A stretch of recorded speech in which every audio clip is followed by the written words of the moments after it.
Тэгэхээр амьсгалаар болон арьсаар орсон бүх хор артериар, амаар орсон бүх хор үүдэн венээр илгэнд очиж хувиралд орж хортой байцууд нь задарч хоргоо юм уу эсвэл хор багтаа бодис болгон хувирдаг байна. Сайн байцгаана уу? Өнөөдөр та бүхэнтэй юун тухай ярилцахаар шийдсэн бэ гэвэл та бүхний анзаарч байгаагаар хорны тухай. Эртний соёл иргэншлийн үед зарим нэг хортой оргмол амьтнаас өөр бидний хордуулах зүйл байгаагүй. Гэтэл хүн төрөлхтөн хөгжлийнхаа явцад үр төмөн хортой зүйлсийг бүтээсээр ирсэн. Хор хаасайгүй байгааг бид цөмөөрөө мэддэг ч анзаарч анхаарал хандуулах завгүйгээр өдөр тутмын амьдралдаа түүртэй явсаар л байна. Хаасайгүй хор байгаа юм бол бид яаж өөрсдөө хамгаалах юм бэ? Энэ удаад би та бүхэнд бид яаж хорддог, бие махбод биднийг хамгаалах гэж яаж ажилдаг, түүнд нь бид хэрхэн ухамсартайгаар тусалж болох талаар зарим нэг ойлголт өгье. Контентаа анхааралтай үзээрэй, бас хайртай хүмүүстэйгээ хуваалцаарай. За ингээд эхэлцгээе. Сүүлийн үед баг хүн бүрийн амнаас детокс хий, биеэ хоргоожуулах хэрэгтэй. Детокс хийх ийм арганд сайн, тэр арганд сайн, эсвэл ийм бүтээгдэхүүн хэрэгэл, тэр бүтээгдэхүүнийг хэрэгэл гэсэн маш олон сурчлагаа та бүхэн үзэж байгаа. Эдгээр арга болгон өөрийн гэсэн сайн ба саар талуудтай. Миний ярихыг хүссэн зүйл бол ямар нэгэн арга бүтээгдэхүүн сурталчилгыг зориогүй бөгөөд бие махбодын өөрийгөө цэвэршүүлж хоргоожуулдаг гайхалтай чадварыг бид өөрсдөө хэрхэн дэмжиж өөртөө туслах вэ гэдэг дээр л төвлөрөхийг зорьсон юм. Тэгвэл бид хэрхэн хорддог вэ? Хүн амьтан гэдэг гадаад орчинтой харьцдаг, солилцоо хийдэг, нээлттэй тогтолцоо юм.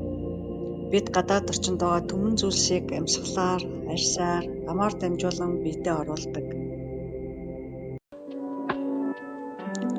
Хамгийн түрүүнд гадаад орчинтой харьцдаг хаалга бол амьсгал юм.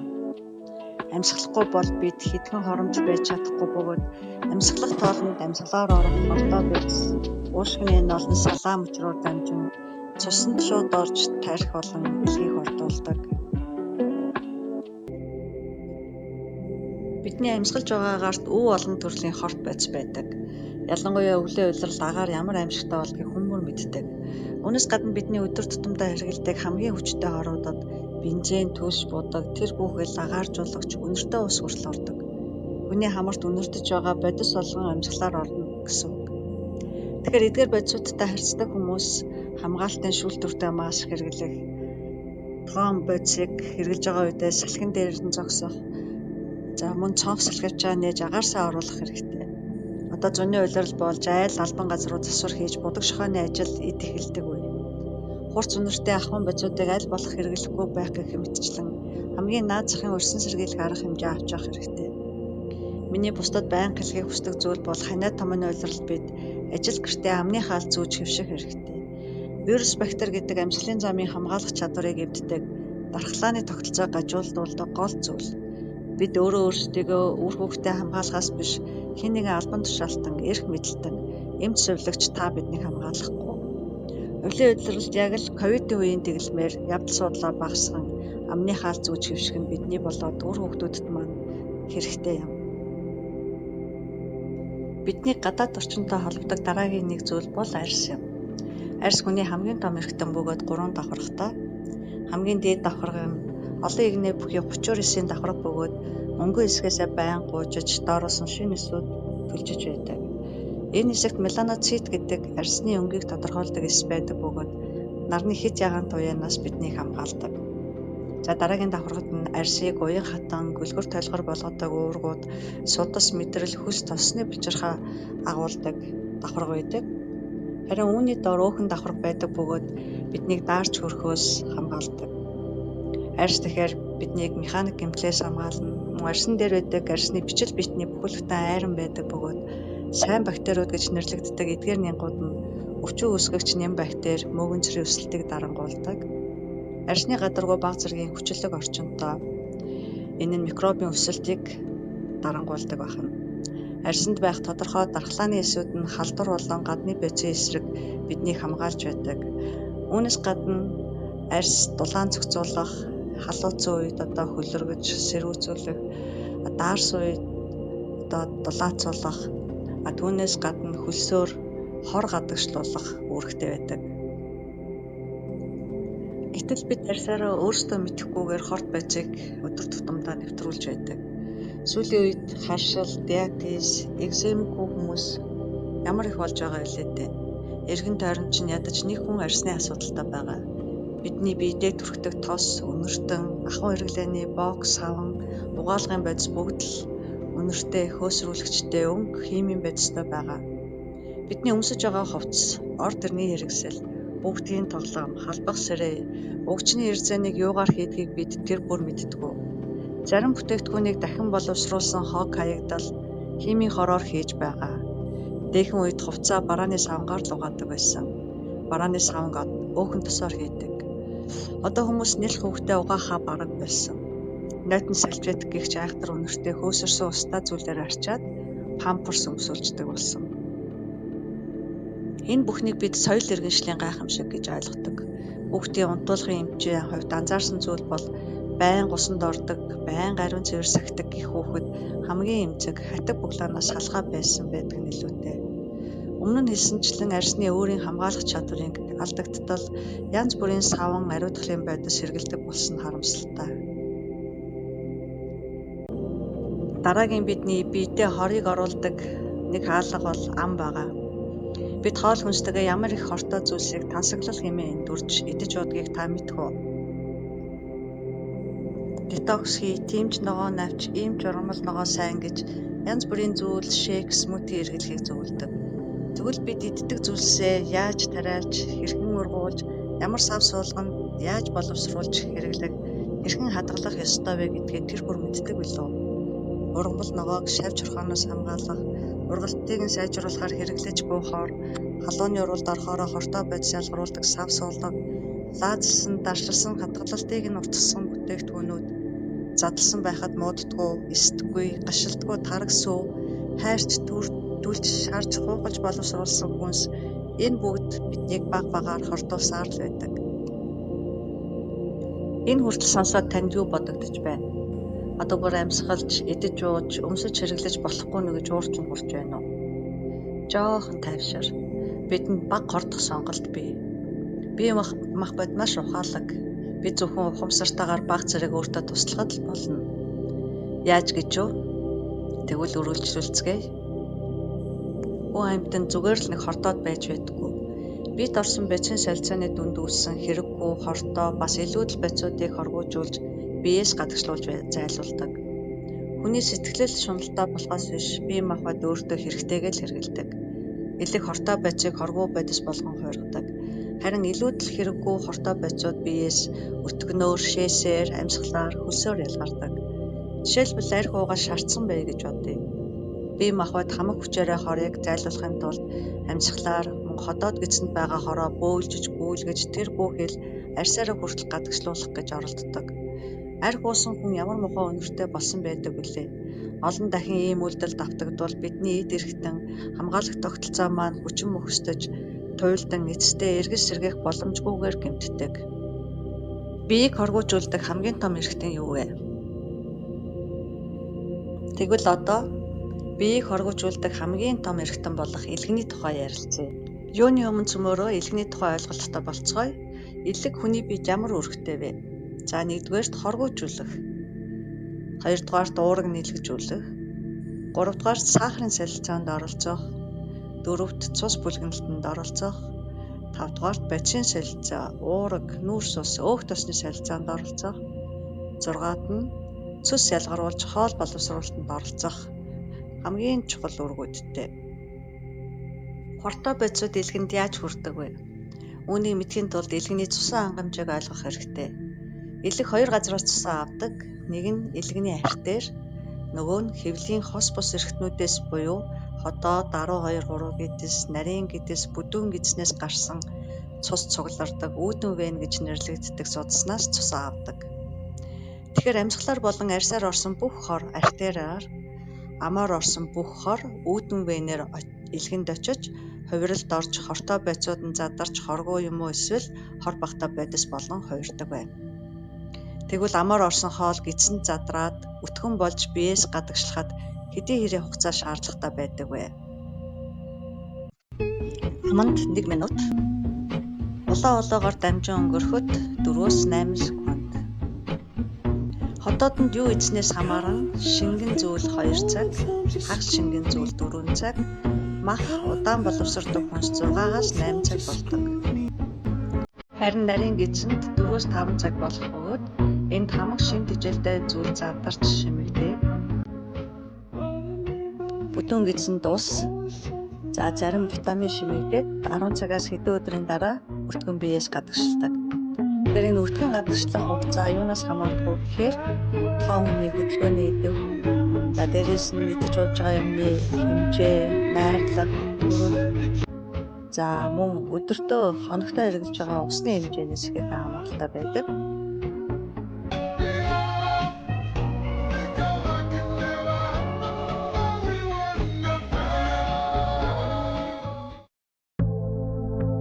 Өтгөн хэдий чинээ бие дуудана, төдий чинээ эсэлдэлт янзруулаас үүсэх хортой бодисод илгэн ачаалал үүсгэнэ гэсэн үг.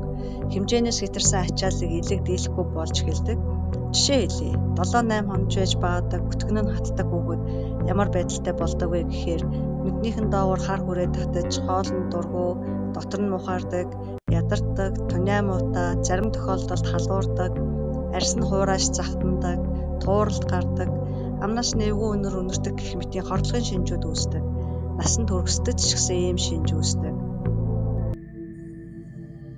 Одоо нэг сонирхолтой тоо баримт хэлье. Хүн амьдралынхаа туршид хэдэн килограмм өтгөн гаргадаг юм бол? Та бүхэн энэ тухай бодож байсан уу? Тэгвэл хүн идэж ууснасаа болж барагцаагаар 150-аас 400 г өтгөн хоногтой ялгаруулах ёстой байт юм байна. Үүний 70-80% нь ус, хатуу эсгийн бараг 50% нь нэм бактери, үлдсэн эсэг нь үхсэн эс, боловсроогүй хоолны үлдэгдэл, харин 5 орчим хувь нь хортой байдас байдаг. Бид хэдий чиний өтгөнөө сайн гаргана, биеэс хэрэггүй зүйл төдий чиний сайн зайлуулагдана гэсэн үг. Ингээд амьдралынхаа туршид хамгийн багадаа Африкийн зан шиг хэмжээтэй өтгөн ялгаруулдаг гэд боддоо. Хүмүүс ямар витамин B сайн бэ? Хэр хэмжээтэй ус уух ёстой вэ гэж их асуудаг. Гэвч чин цаг хугацаанд сулрдаггүй бол ямар сайн эм тараа хэрэглээд нэмэр байхгүй. Яагаад гэж үүнийг тайлбарлахын тулд нарийн гидсний бүтцийг тайлбарлаж өгье.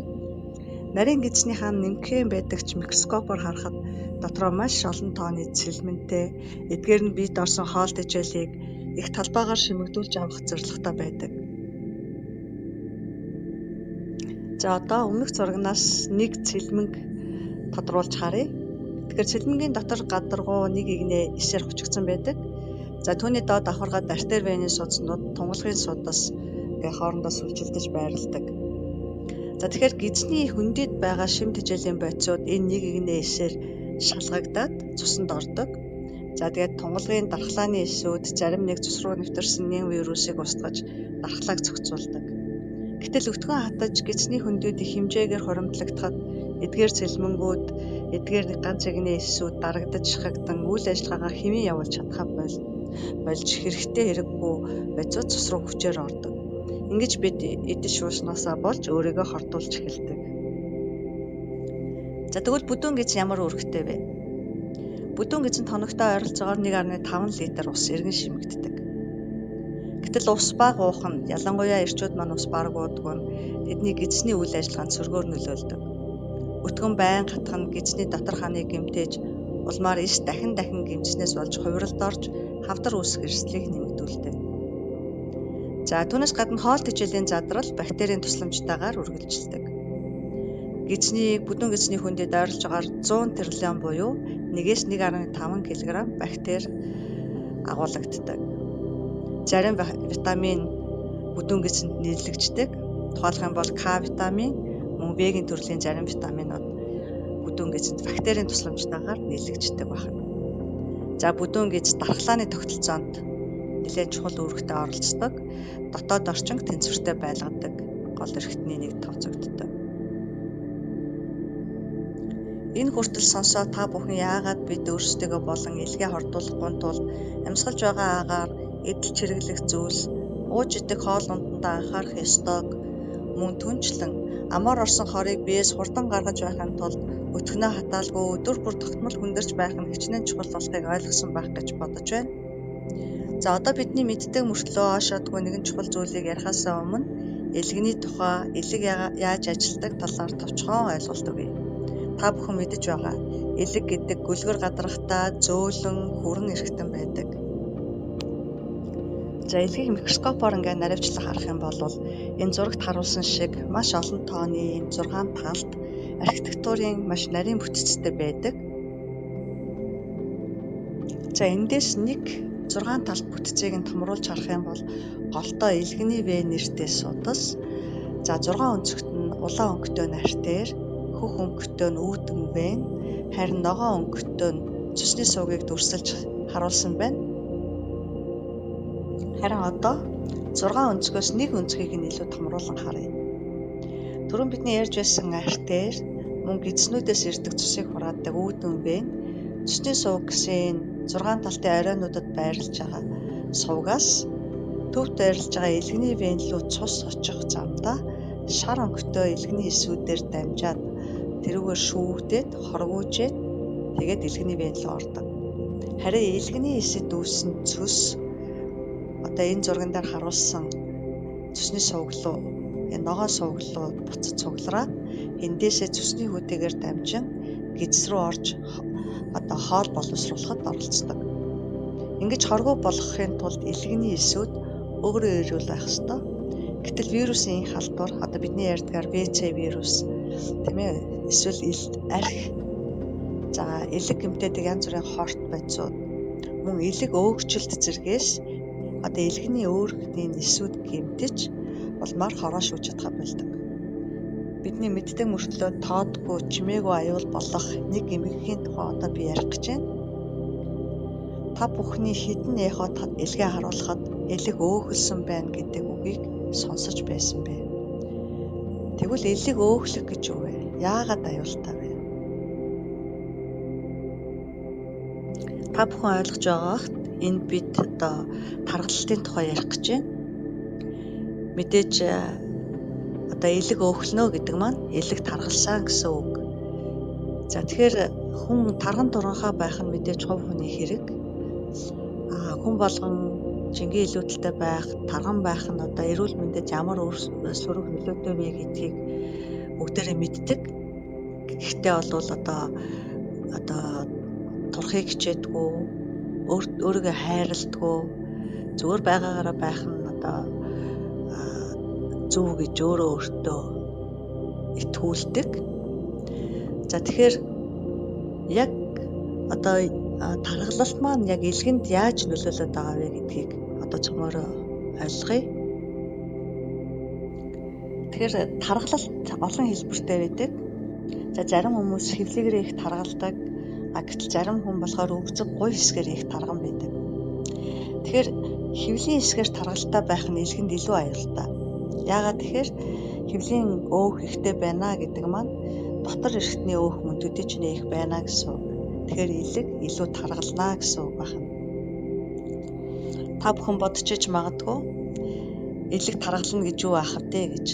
Тэгэхээр одоо тарган хонь бай гэж бодъё л да, хоньны элэг таргалаад одоо ингээд шар өөх болцсон байна гэж тийм юм байхгүй гэж бодчихж магадгүй.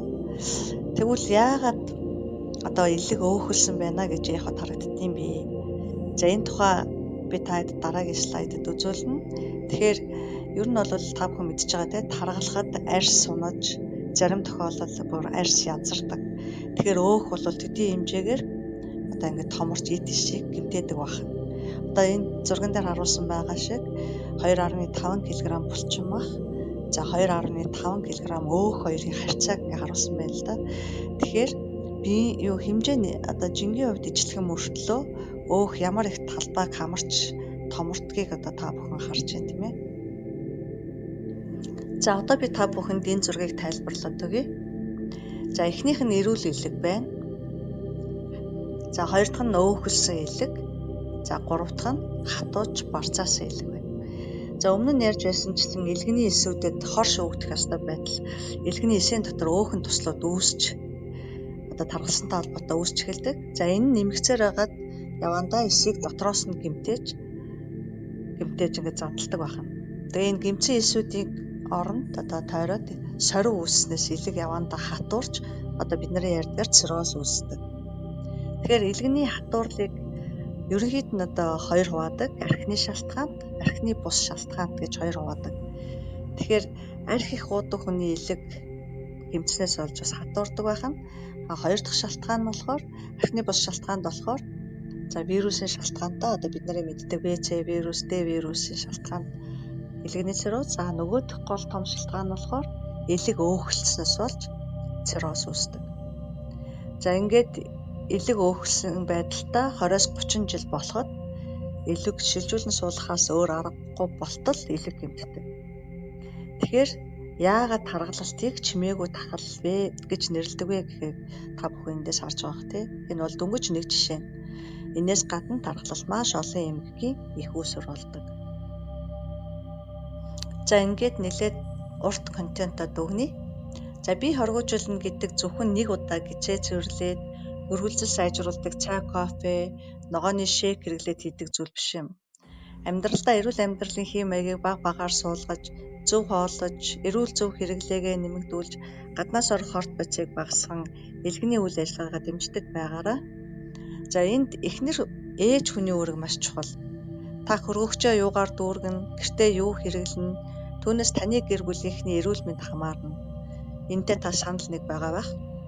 Эрчүүд минь биеэ хайрлаж, жингээ барьж, элгийг гэмтээдэг хорт зуршлуудаас тухайлах юм бол арх, тамхи, хорт бацаас зайлсхийх, гизээ цэвэрлэн өтгөн хаталтаас сэргийл, ус сайн ууж байгаарай. Ингээд та бүхэндээ эрүүл энхийг хүсье. Бидний эргэн тойронд үе төмөн хорт бацс байгаач та бүхэн ухамсартайгаар эрүүл мэндээ хайрлаж, элхэндээ нэмж ачаал өгөхгүй байхыг хичээгээрэй.